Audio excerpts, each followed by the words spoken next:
Welcome students to my channel maths first. Myself Ravindra Bansal. आज मैं आप लोगों को क्लास 10th में एक्सरसाइज 9.1 के क्वेश्चन नंबर 3 को समझाने जा रहा हूँ। क्वेश्चन नंबर 3 क्या है? एक कॉन्ट्रैक्टर है, प्लान टू इंस्टॉल 2 स्लाइड्स। उसने योजना बनाई है 2 स्लाइड्स बनाने की फॉर द चिल्ड्रन, बच्चों के लिए, टू प्ले, खेलने के लिए, इन ए पार्क, एक पार्क में। तो एक कॉन्ट्रैक्टर है और उसने 2 स्लाइड्स बनाने की प्लान की है। कहाँ बनाना चाहता है? एक पार्क में बनाना चाहता है। किसके लिए? बच्चों को खेलने के लिए। For the children below the age of 5 years. पहली स्लाइड किसके लिए है? उन बच्चों के लिए है जो 5 साल से कम उम्र के हैं। She refers to have a slide whose top is at a height of 1.5 metre. तो उसके लिए वो एक ऐसी स्लाइड बनाना चाहती है जिसकी जो ऊंचाई है वो कितनी हो? 1.5 मीटर हो। And inclined at an angle 30 degree to the ground. और जो जमीन के साथ 30 डिग्री का एंगल क्या करती है? बनाती है। Whereas for the elder children. जबकि जो उसकी दूसरी स्लाइड है वो उन बच्चों के लिए है। She wants to have a slide at a height for 3 metres. जिनकी उम्र 5 साल से अधिक है और उसकी जो हाइट है वो कितनी हो? 3 मीटर हो। Inclined at an angle 60 degree. और वह 60 डिग्री का एंगल बना रही हो टू द ग्राउंड, जमीन के साथ में। What should be the length of slide in each case. तो जो दोनों की दोनों कंडीशंस हैं, इनमें उन स्लाइड की हाइट कितनी होनी चाहिए, लेंथ कितनी होनी चाहिए। तो मैं पहले फर्स्ट कंडीशन बनाता हूँ फिगर। ये एक स्लाइड है और ये उन बच्चों के लिए है जो क्या है? बिलो 5 ईयर्स हैं। कितने हैं? Below 5 years. अब इसकी जो हाइट है वो कितनी है? 1.5 मीटर। ये आपकी हाइट है, ये है आपकी 1.5 मीटर। और यह कितना एंगल बना रही है? 30 डिग्री का एंगल ये बना रही है।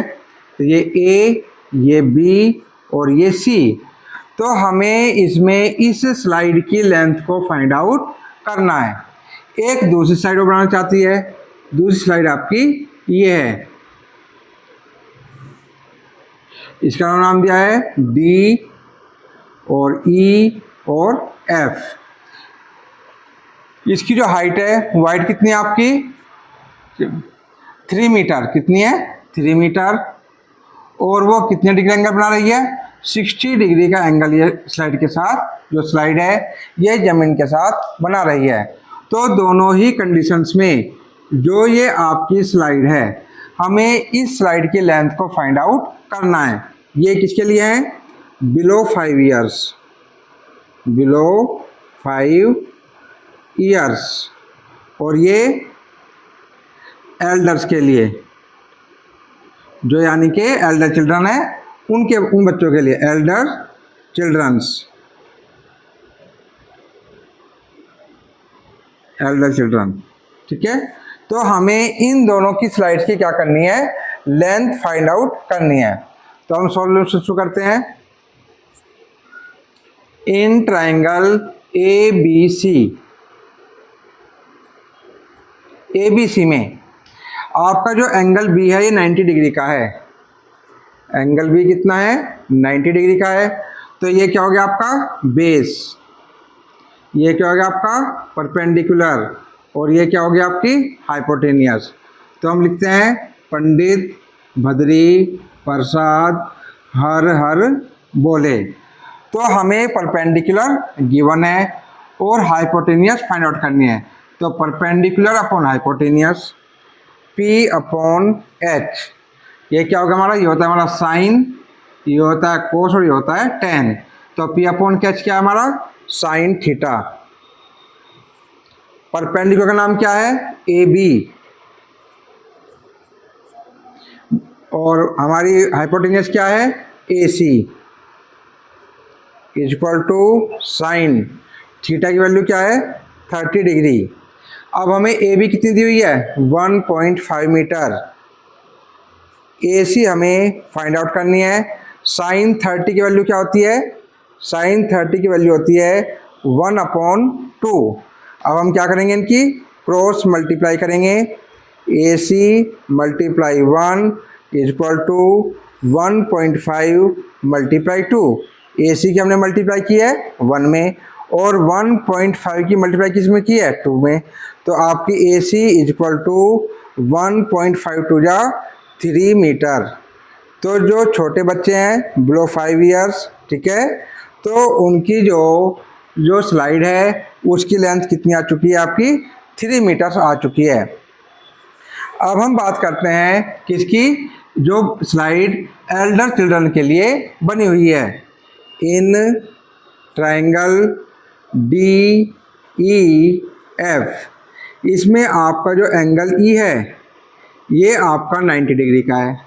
तो ये भी क्या हो गया आपका परपेंडिकुलर, ये क्या हो गया आपका बेस और ये क्या हो गया आपको हाइपोटेनियस। तो हमें परपेंडिकुलर गिवन है और हाइपोटेनियस हमें फाइंड आउट करनी है। तो परपेंडिकुलर अपॉन हाइपोटेनियस क्या हो गया आपका sine theta, sine theta. Perpendicular नाम क्या है DE और आपकी हाइपोटेनियस क्या है DF equal to sine theta कितना हमारा 60 डिग्री। अब DE कितनी है हमारी 3 मीटर, DF हमें फाइंड आउट करनी है। अब साइन 60 की वैल्यू क्या है, साइन 60 की वैल्यू क्या है 0, 30, 45, 60 और 90। 0/4, 1/4, 2/4, 3/4, 4/4। साइन 60 की वैल्यू हो गई आपकी √3/2। क्या हो गई है √3/2। अब हम क्या करते हैं इनकी क्रॉस मल्टीप्लाई कर लेते हैं। DF इक्वल टू 3 मल्टीप्लाई 2, तो DF इक्वल टू कितना हो जाएगा हमारा 6 और तो DF इक्वल टू 6/√3। अब हम इसका क्या करेंगे रेशनलाइजिंग करेंगे, क्या करेंगे रेशनलाइज। DF equal to 6/√3। अब इसका रेशनलाइजिंग करने के लिए हम इसको √3 से ही मल्टीप्लाई करेंगे। √3/√3, 6 की मल्टीप्लाई √3 में करेंगे 6√3 और √3 की मल्टीप्लाई √3 में √9। ये DF है। DF इक्वल टू 6√3, 9 का स्क्वायर रूट क्या होता है 3 होता है। 3 से 6 को हम डिवाइड कर देंगे, 3 1 जा 3, 3 2 जा 6। तो DF इक्वल टू 2√3 मीटर। तो जो बच्चे बिलो 5 इयर्स हैं उनके लिए जो हमारी स्लाइड है उसकी लेंथ कितनी आई है 3 मीटर। ये कितनी आ चुकी है आपकी 3 मीटर। और जो बच्चे 5 ईयर से बड़े हैं उनके लिए जो हमारी स्लाइड है उसकी लेंथ कितनी आई है 2√3 मीटर। और यही हमें क्या करना था फाइंड आउट करना था। यदि इस क्वेश्चन को लेकर के आपको कोई भी डाउट है तो उसे आप कमेंट बॉक्स में लिख करके भेजें। हमारी वीडियो को लाइक करें, शेयर करें, हमारे चैनल को सब्सक्राइब करें और बेल आइकन को ज़रूर प्रेस करें जिससे कि आपको हमारे आने वाले वीडियोज़ का नोटिफिकेशन मिलता रहे। Thanks for watching.